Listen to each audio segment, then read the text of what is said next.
I hit go live on the YouTube stream. Okay, we're live with another Tech Talks.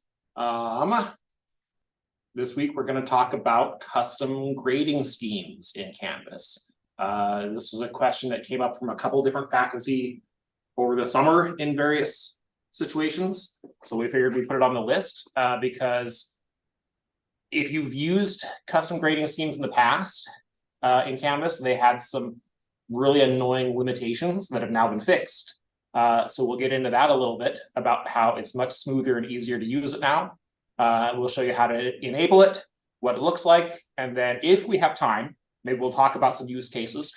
I don't know if we'll get to that or not. If we don't, and we got a lot of interest, we might do a part 2 in the near future. So we'll see how that goes. Okay, let me share my screen here. So I am just looking at a regular old Canvas course. And if you want to use custom grading schemes in your course, you just need to go down to settings. And then in your settings, there is a button that says enable course grading scheme. If you check that off, then you also want to make sure you update your course details when you do that. But once you turn that on, once you enable course grading schemes, then you have a couple extra buttons here that become available. The first one here lets you choose from a set of grading schemes that already exist at the system level. This list is kind of messy because I think over the years, especially back when grading schemes were a little harder to easily transfer from one course to another, I think e-learning helped a few specific instructors put some of their grading schemes at the Canvas account level. So that's why you'll see like people's names are on some of these. That's where those came from. But we also have some simple ones like pass fail are just available in here. And if you click on view and edit, then you can see, well, let's see, that's just showing me the, oh, that's just showing me the one that I have selected right now. But if I were to select another one of these and then view it, then it'll show me how that scheme is set up. So some of these are set up as letter grades, A through F. Some of them have pluses and minuses. Some of them are GPA based, like this one. But for various reasons, different departments and programs might have a specific scheme that they want to use that's different from Canvas's default scheme. So that's how they do that, is through there. But you can also make pretty much any kind of grading scheme that you wanted to use. So to do that, if you click on Manage Grading Schemes, then you have a button here that says Add Grading Scheme. If you click on that, you can make a new grading scheme all your own. And you can either do it by percentage, so the range is going to be a percentage range, or you can do it by points. It'll be a point range, so you can decide which of those you want to start from. And then you can determine how many or how few grading levels you want. This is something that I've talked about in the past when I talk about ungrading, how the traditional scheme of A through F, especially if you start including pluses and minuses, or especially if you're talking about a 100-point percentage scale, it's really hard for a human being to be totally accurate and reliable when you're using that many grading levels. That's a whole different topic. I'm not going to get into that right now. But as an example, if you wanted to just have maybe four grading levels, you could say excellent,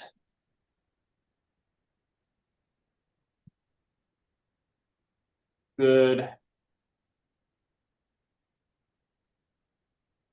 something really basic like that.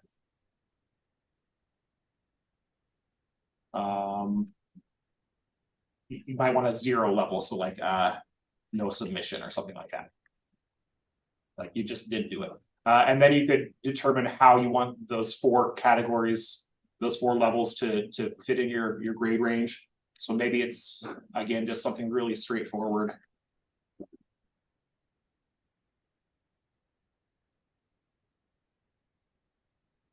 Maybe 50 to, I don't know, and something like that. I just made that in 10 seconds. I would not use this grading scheme.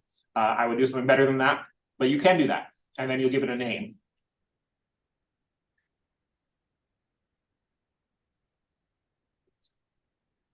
And you hit save. Grading scheme is successfully saved. Great. So now I have that in my options of grading schemes for this course. Now, you could use one of these grading schemes at the course level, meaning the entire gradebook would use this scheme. I don't know if that's necessarily a good thing in most situations, especially if you're doing something either very small number of levels like that or something weird and complicated. You might not want to use that on the entire gradebook. So I don't know that I would personally do it at this level very often. I would probably usually continue to use the default grading scheme. But the other thing that is nice about this is I can use one of these custom schemes on an assignment level, one assignment at a time. Cool. So can I ask a quick question? Yeah, please. When you create a grading scheme in here, does it only stay within this course, or is it at the user level? So it is only at the course level, but it does copy over with the rest of the course. If you copy from fall 2023 to winter 2024, it will copy the grading scheme along with it. That did not used to be the case. That it used to just live in a single course and you had to manually recreate it every time, which is a big pain, which is why we have all these ones sitting at the account level. But that's no longer a problem. Now me and Jerry tested this out, and you can copy your whole course over, and it will also copy your grading scheme and the way you're using the gradings. That's helpful. Yeah. Okay, so if I go into assignments, I've got a couple basic assignments in here. Again, I just threw a couple placeholders in here, but let's say you do a weekly attendance or a weekly exit slip. And let's say you don't want to do a full 100-point grading scale on that because it's basically a pass-fail kind of activity. Either you did it or you didn't do it. Now, you could just use the complete incomplete option in Canvas. That is something that's always available, even if you're not using custom grading schemes. But you could also have just a little bit more granularity, which is, in this case, So the first thing you do when you have your assignment, you want to use a custom grading scheme. You have to make sure that it displays the grade as a letter grade. Can't do incomplete, complete, can't do points, has to be letter grade. But then you can choose from your list of grading schemes. And I made a check plus grading scheme. So in this case, very simple. A check mark means you did it, right? You get points. A check plus means you did it, but you with that extra mile. You really had something insightful in your exit slip, or you really helped out a lot in class today. And you want some way of acknowledging that in your grading system. Check minus, you're present, you're there. And that's mostly what I care about. But maybe you were late, or maybe you clearly were not putting in the effort or something. And I want to acknowledge that in the grading scheme. Or you weren't there and I need to give you a 0 because you were absent for the day. So a very simple check plus, check minus grading scheme. So I selected that as the scheme for just this one assignment. You hit save, put that away. And then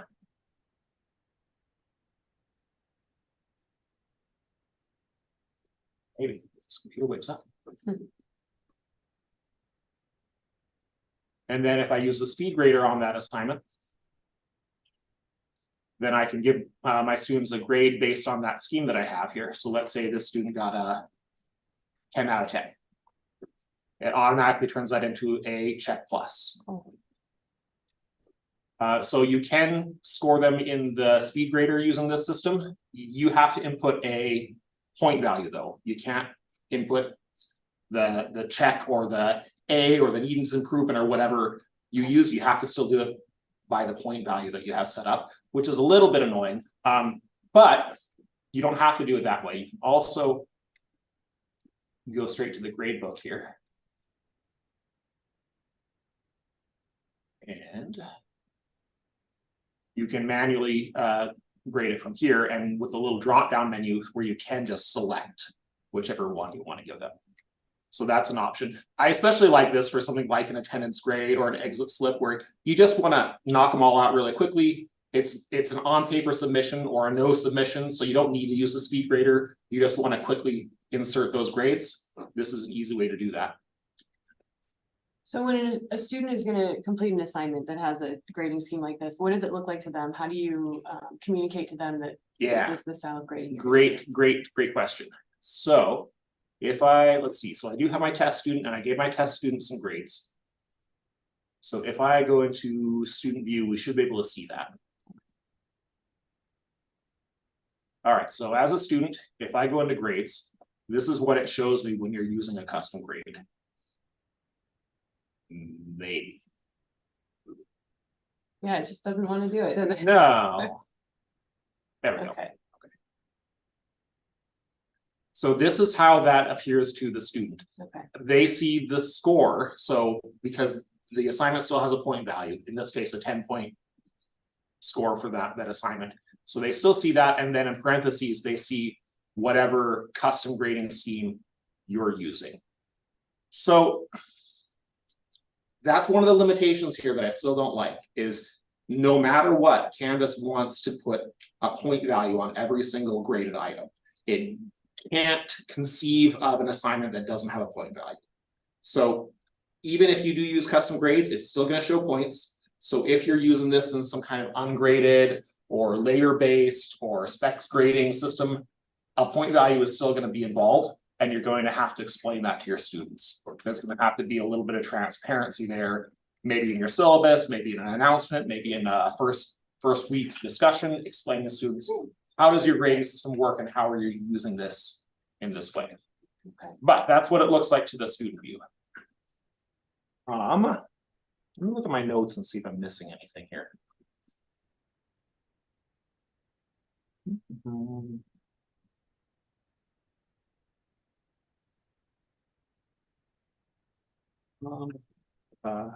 Another limitation is you cannot use custom grading schemes on classic quizzes. Classic quizzes, because of the way that they are built, still only delivers a point value and nothing else. In the same way, you can't use complete and complete on a classic quiz. You can do those things on new quizzes. You can use complete and complete, pass fail, and custom grading schemes on new quizzes. But if you're still using classic quizzes, you won't be able to do this with that. Good to know. Nick, was there anything else that I forgot to talk about here? Melanie, is there anything else that I'm missing on that? I won't say there's anything particularly missing. I think with a tool like this, there's kind of a sky's the limit opportunity here. You can do some pretty weird and innovative things. You're always kind of hacking Canvas. Yeah. But you can do some really cool things. Like I was working with an instructor who was doing labor-based grading. And what that instructor was doing was you had to complete a certain amount of labor in the class, whether that was 12 out of 15 of these assignments or reflections, and show that you met certain criteria, this many criteria. And so what we ended up doing in a past version of grading schemes was we created a single non-submission assignment that stood as a stand-in for the entire course grade. And then he was able to input based off a grading scheme whether somebody had met the mark based on whatever levels of labor. And if you know anything about labor-based grading, it's a really difficult thing to build transparency into in an online environment. So we're using the grading scheme to do that heavy lifting. Obviously, there was a lot of information that he provided in his syllabus and orientation to kind of build off of that as you would with any sort of alternative grading practice, since you don't have that previous history. The student doesn't have that previous history with that grading scheme or grading modes to be able to navigate it intuitively. But we were able to make this one assignment, and then he just tallied, oh, they did these things, and he had a complete, incomplete style of grading on the individual assignments, but then this one was here's the grading scheme. You've met this mark, you haven't met this mark, XYZ. We just kind of wrote that out in the grading scheme. And then that is what then was ported into the final grade for the students. So they were able to see why their grade was was XYZ and what it meant, because it also had a GPA parallel, and the students were really struggling with trying to figure out, okay, I've done 12 things, but does that mean I'm passing? And that's what we ended up doing with that grading scheme. You are passing. This is where you're passing. You've got your 2.0. Oh, you're passing, but with flying colors, you got the 4.0 because you met all these requirements. So we were using that grading scheme to do that work. And that's kind of where I feel like that opportunity is. And yeah, you can do it at the assignment level, like Caleb said, which I really like. The fact that you can do multiple different types. I know I'm going on kind of a tangent here, so if anybody wants to put some breath into the conversation, that's fine, but I'm just going to keep talking because I'm super excited about it. You can do multiple schemes now, which is awesome. So you could have, like, you've got specs grading, you've got your specifications rubric, you got to complete these 5 items. You could create a grading scheme that just said you met 4 out of 5 items, and the student can go back and see, which one did I miss? And that's where they'd look at the rubric and they'd look at what you said and go, oh, Nick, that's totally right. I completely forgot that 3rd reference. I totally left it off. And then you could have an opportunity in there as well for needs resubmission. So it doesn't even have to be, especially with how they allow for point values. You can think of those point values in a non-traditional sense as a 1 means that it needs revision. A 2 means that they met this mark. You can make it a little bit more flexible that way. And you can, again, like in that instance when I was working with the instructor, you can make it so those in of themselves don't actually go into the final grade. They're in a 0% weighted category or something like that. So again, you're getting the students out of this idea that the point value is the score, but it's that extra information the grading scheme gives you that can really kind of add transparency. And then you have some other category that kind of provides that information. Yeah, that's a really great point, that you don't have to use those point ranges in the grading scheme in a traditional way. Those can be completely arbitrary numbers if you just want to rely on the text or the symbol or whatever you're using as the real indicator. So like here was another very simple grading scheme that I put on this one. Let's say you have a big research project that has multiple steps and your students are working on it over the course of several weeks. And maybe you have a revision process built into it where it's not about turning it in once and getting a grade. It's about turning in a draft and getting feedback and making a revision and taking another pass at it and getting revision until you come up with a finished product that the student and the instructor are both happy with. So in a situation like that, you might only need a couple of values here. You might just need to say, well, did you finish it yet? Or is it still in progress? Or have you just not started the project yet? And maybe that's all you need in terms of the grade. And then, like Nick said, you can use do interesting things with the weighted grading system, and then just have a single other grade at the end that is the true grade that the students are getting at the end of the course. Because of the way our system works, you still have to enter a GPA into CTC Link at the end of the day, right? But how you get to that score and how you get to that grade that goes into CTC Link, you have freedom and flexibility there that does not have to just be the traditional A through F grading schema.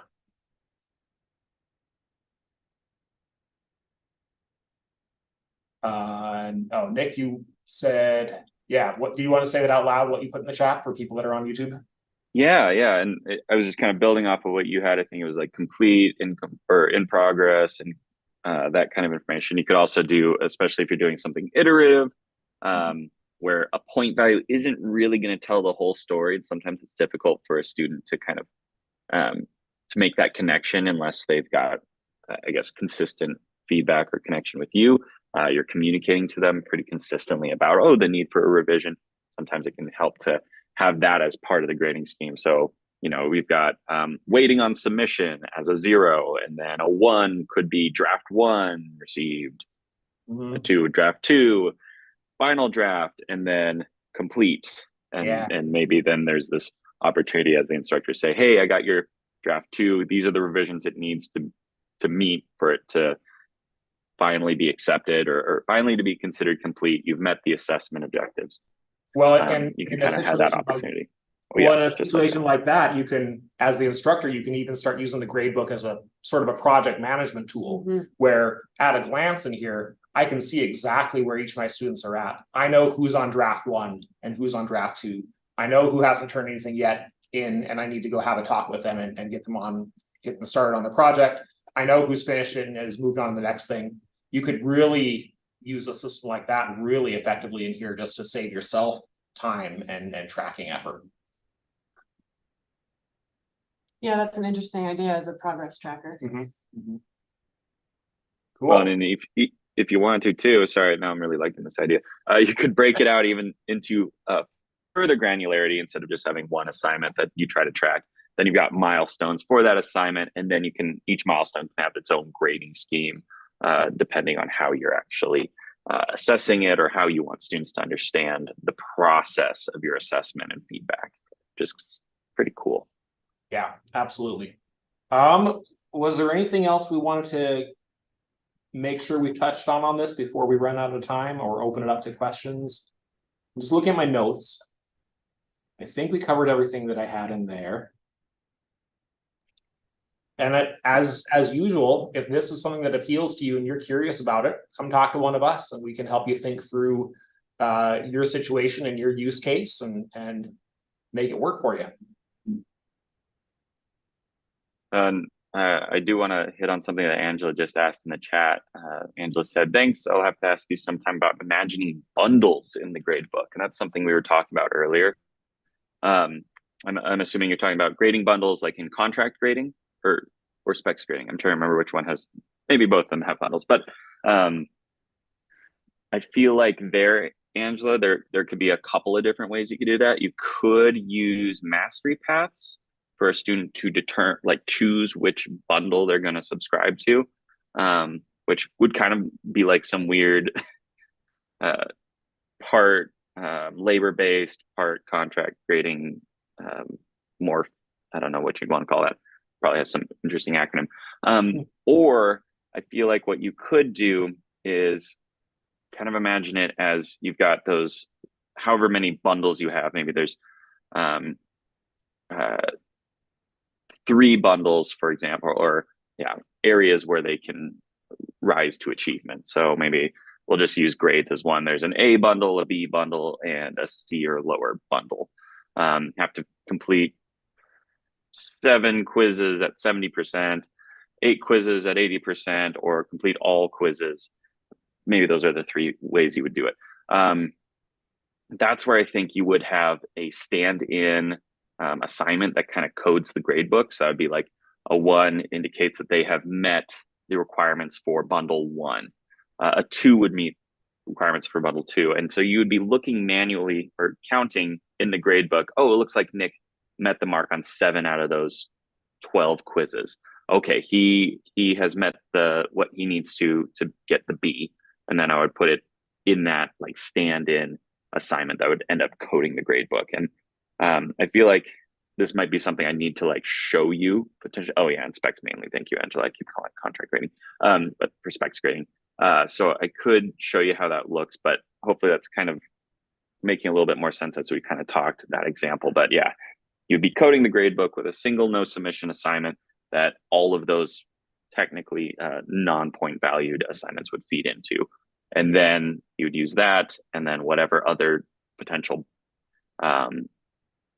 groups you would be waiting to then build into the final grade for the class that would hopefully add up the way you would want. But we'd have to do some pretty fun little maths to make sure that it all kind of aligned as you go through. But I would love to see what this looks like in practice. This sounds really, I think that's I'm having a hard time visualizing it. I think you just made a new tech topic for a future quarter there, Nick. There we go. Well, how about Angela? I'll get back to you. I'll email you and take a look at your course, and I can probably create an example of what this probably would look like, and I'll share that with the group so that they know what my weird ramblings actually mean. That would be cool. Well, we are already about out of time.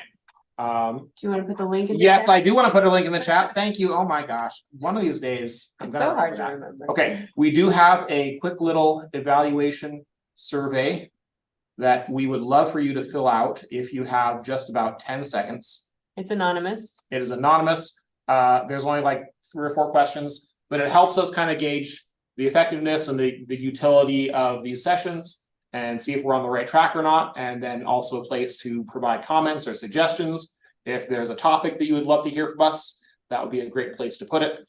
Would appreciate that very much.